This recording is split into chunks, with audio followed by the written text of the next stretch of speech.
మా friends Sai and Sunny and వీళ్ళందరూ కలిపి ఈ సెలూన్ ని ఈరోజు ఇక్కడ ఓపెన్ చేయడం జరిగింది. రావడం చాలా సంతోషంగా ఉంది. వాళ్ళందరికీ ఆల్ ద బెస్ట్ చెప్తాను. అలాగే ఒక జోర్డన్ అండ్ అలెక్స్ దీనికి చాలా ఎక్స్పీరియన్స్ ఉన్న పర్సన్స్ వీళ్ళు ఇక్కడ ఉండడం కూడా చాలా హ్యాపీగా ఉంది. So all the best to the TBC salon. ఎందుకంటే సాయి నాకు ఎప్పటి నుంచో తెలుసు. ఇది ఆస్ట్రేలియాలో మాకు క్రికెట్ మ్యాచ్ కూడా చేస్తూ ఉంటాడు. ఏది చేసినా చాలా జెన్యూన్ గా డెడికేటెడ్ గా చేస్తాడు. డెఫినెట్ గా ఇది మంచి సక్సెస్ అవుతుందని నేను అనుకుంటున్నాను. All the best Sai. Thank you. So very happy to be here, Andy. So first of all, congrats to Sai and Sunny, Jordan and Alex, all of them. So TBC అనేది the Barber Club Australia lo చాలా famous. So అది ఇండియాకి తీసుకురావడానికి Sai and Sunny did a great job. So and వాళ్ళిద్దరు father and son Alex and Jordan కూడా ఇక్కడికి వచ్చి అందరిని ట్రైన్ చేయడం. సో ఫస్ట్ టైం ఇండియాలో this the first saloon. Yes, yeah, TBCD. So I wish him all the very best and many more saloons to come. And hope kaadu, I'm sure it will become a huge success. And all over India, anni inka chala open cheyస్తారు, sir. So all the very best and congrats to them once again. Thank you.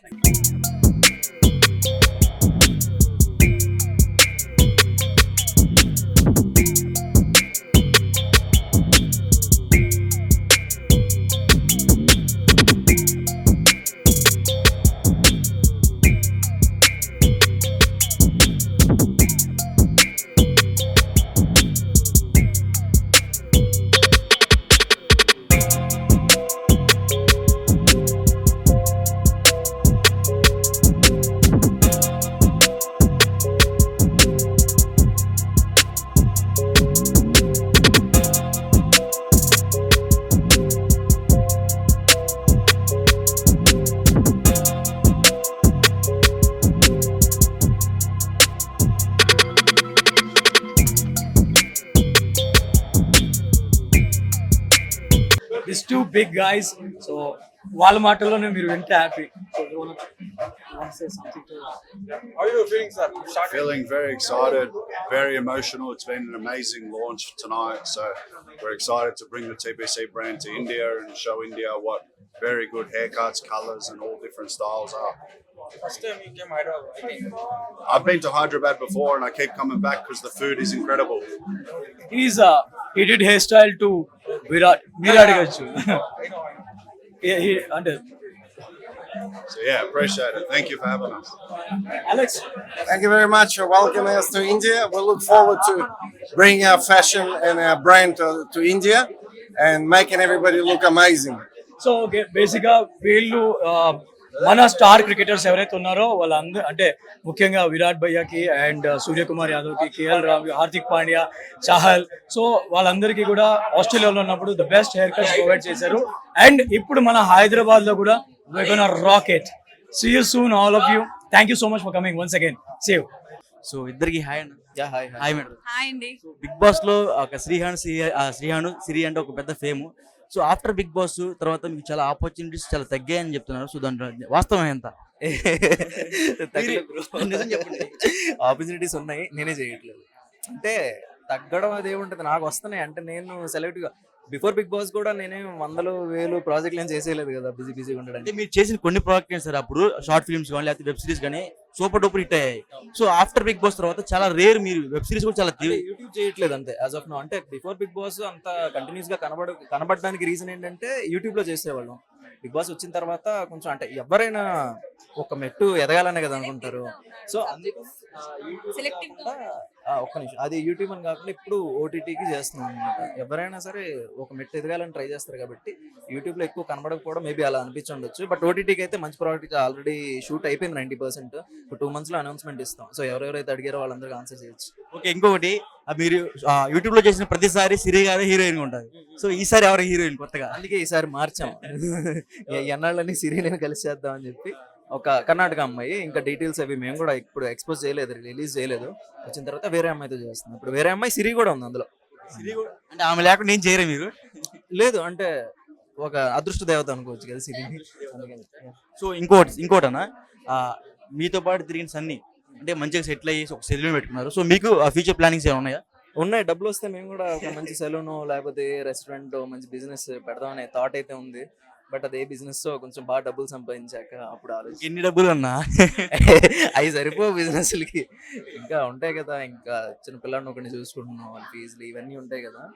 So ఇవన్నీ కాకుండా కొంచెం బాగా అన్ చేసిన తర్వాత maybe business try చేస్తాం. As of no అయితే ఏం plan ఏం లేదు. ఓకే, ఇంకొకటి అందరికి సస్పెన్షన్ మీ marriage.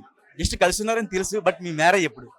Next year next year confirm, లేకపోతే ఆ రాజమౌళి లాగా 2022 అది వచ్చేసరికి 2024 అయింది. సో సేమ్ మీకు కూడా అలానే?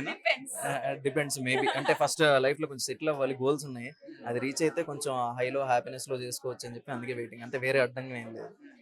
సో మీరు ఇంకొకటి రీసెంట్ గా ఒక ఆహాలో ఒక షో చేశారు మీరు, మీరు అంటే మీ పేర్స్ చేశారు. సో ఆ పేరు అంతా వల్గారిటీగా ఉంది, మీరు గమనించారా లేదు? బయట కామెంట్స్ కానీ లేకపోతే కింద మీరు చూసుకోవచ్చు, ప్రతిదీ వల్గారిటీగా వెళ్తుంది.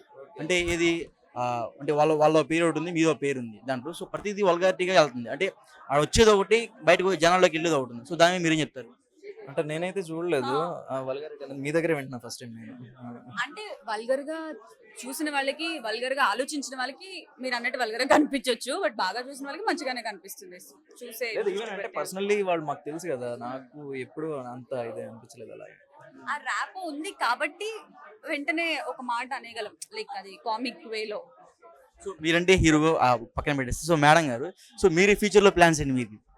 మన ఫ్యూచర్ లో ప్లాన్స్ ఏముంటాయి? సినిమాలు చేయాలి, పెళ్లి చేసుకోవాలి. కాదు మిమ్మల్ని పక్కన పెట్టేసేయండి, ఆవిడ మీ ఫ్యూచర్ ప్లాన్స్ ఏంటంటే ఆ ఫ్యూచర్ లో నేను లేనా? ఇది సపరేట్ అన్నా, మీరు పక్కన పెట్టేసేయండి. ఫ్యూచర్ ప్లాన్ ఏంటంటే మీరు హీరోగా ఒకటి అయిపోయింది, ఇప్పుడు ఆమె హీరోయిన్ గా ఒకటి. సో మీ మీ మీ మీ మీ ప్లాన్స్ ఏంటి ఫ్యూచర్? సినిమాలు చేయాలండి. మనం ఇంత స్ట్రగుల్ అయ్యి ఇక్కడి వరకు వచ్చింది కూడా అల్టిమేట్ గా సినిమాలు చేయడానికి. అండ్ చాలా మంది మీకేంటి వచ్చేసింది ఫేమ్, ఇది ఫేమ్ అయితే మరి సూపర్ స్టార్ చిరంజీవి గారు, మహేష్ బాబు వాళ్ళందరూ ఎవరు? సో అది అలా కాదు, మనం అల్టిమేట్ గా సినిమాలు చేయడానికి ఇంకా స్ట్రగ్లింగ్ లోనే ఉన్నాము, సినిమాలు చేయాలి అంతే. సో ఆఫ్టర్ బిగ్ బాస్ తర్వాత మీరు చాలా కనుమరుగా అయిపోయారు. మేడం అయితే అంత అంటే ఎప్పుడు చూసినా సరే టీవీలో రావడం కానీ లేకపోతే ఓటీటీ ప్లాట్ఫామ్స్ లో రావడం కానీ బాగా ఎక్కువ అవుతుంది. సో మీరు ఎందుకు కనుమరుగా అయిపోయారు, ఆమె ఎందుకు ఎక్కువ వస్తుంది? అంటే జబర్దస్త్ లో అబ్బాయిలను యాంకర్ ఉంటే నేను కర్మూరు కాకుండా నేను వచ్చేవాడిని. ఫస్ట్ ఆఫ్ ఆల్ అంటే ఏం లేదు, నేను కొంచెం సెలెక్టివ్గా వెళ్దాం అనుకుంటున్నా, కొంచెం జాగ్రత్తగా. అంటే లైఫ్ మ్యాటర్ కదా, అంటే ఇప్పుడు వేరే ఆల్టర్నేటివ్ ఏదో బిజినెస్లో ఉండడం లేకపోతే బ్యాక్గ్రౌండ్ సపోర్ట్ గట్టిగా ఉండడం అలాంటిది కాదు నా లైఫ్. సో చేస్తే మంచి ప్రాజెక్టులు చేయాలి, ఆ చేసిన ప్రాజెక్ట్ వల్ల కొంచెం ఎక్కువ కాలం ఇండస్ట్రీలో ఉండాలి అంటే సెలెక్టివ్గా చేయాలి. కాబట్టి టైం పెట్టినా సరే ఒక మంచి ప్రాజెక్ట్తో వద్దామని చెప్పి కొంచెం స్లోగా చేసుకుంటూ వస్తున్నాను అంతే. అది సో అందుకని సెలెక్టివ్గా చేసుకుంటున్నా, అందుకే టైం తీసుకుంటాను అంతే. చేసేది ఏది పడితే అది చేయకుండా చేసేది కొంచెం బెస్ట్ ప్రాజెక్ట్ వద్దామని వెయిటింగ్ అంతే. సో ఇంకొకటి, ఇండస్ట్రీలోకి కొత్త వాళ్ళు రావడానికి చాలా టైట్, అంటే బాగా కష్టమైపోతుంది. సో అలాంటి వాళ్ళు మీరేం చెప్తారు? కష్టపడని చెప్తానంటే అలాంటి వాళ్ళకి కష్టం అయిపోతుంది. కష్టమేం లేదన్న, అంటే ఈ కంపారిటివ్లీ మిగతా ఫీల్డ్స్ కంటే ఈ ఫీల్డ్లో కొంచెం టైం టేకింగ్ ప్రాసెస్ ఎక్కువ, పేషెన్స్ ఎక్కువ ఉండాలి. చాలా మంది వచ్చిన వాళ్ళు ఏంటంటే సంవత్సరం 2 సంవత్సరాలు లేదా 3 సంవత్సరాలు ఉన్న తర్వాత వర్కౌట్ అవ్వట్లేదు అని చెప్పేసి వెళ్ళిపోతూ ఉంటారు. బట్ అలా అనుకుంటే నాకు 8 సంవత్సరాలు పట్టింది నాకు కొంచెం లైమ్ లైట్ లోకి రావడానికి. అంటే మనలో అన్నమాట, అమ్మాయిలకి అయితే కమిట్మెంట్ అడుగుతారు, అబ్బాయిలకి ఏం అడుగుతారు? అలాంటిది అంటే నా కాంపౌండ్ లో నేను వినలేదండి. మా ఫ్రెండ్స్ అది చూపిండి ఒకసారి. గలాటా గీతు గోల్ చేస్తుంది ఇక్కడ వచ్చి. చాలా మంత్స్ తర్వాత కలిసాం, కావట్లేదు, కలిసారు కాదనట్లేదు. గలాటా గీతురాయలు గోల్ చేస్తుంది వచ్చి ఇక్కడికి. రేపు పొద్దున అదే వస్తుంది తన్మయ్య. మళ్ళీ కావాలంటే సపరేట్ గా ఇంటర్వ్యూ తీసుకోండి. మేము కలిసి ఎన్ని మంత్స్ అయింది, అసలు మాట్లాడుకోలేదు, మీరే పట్టేసుకుంటారు.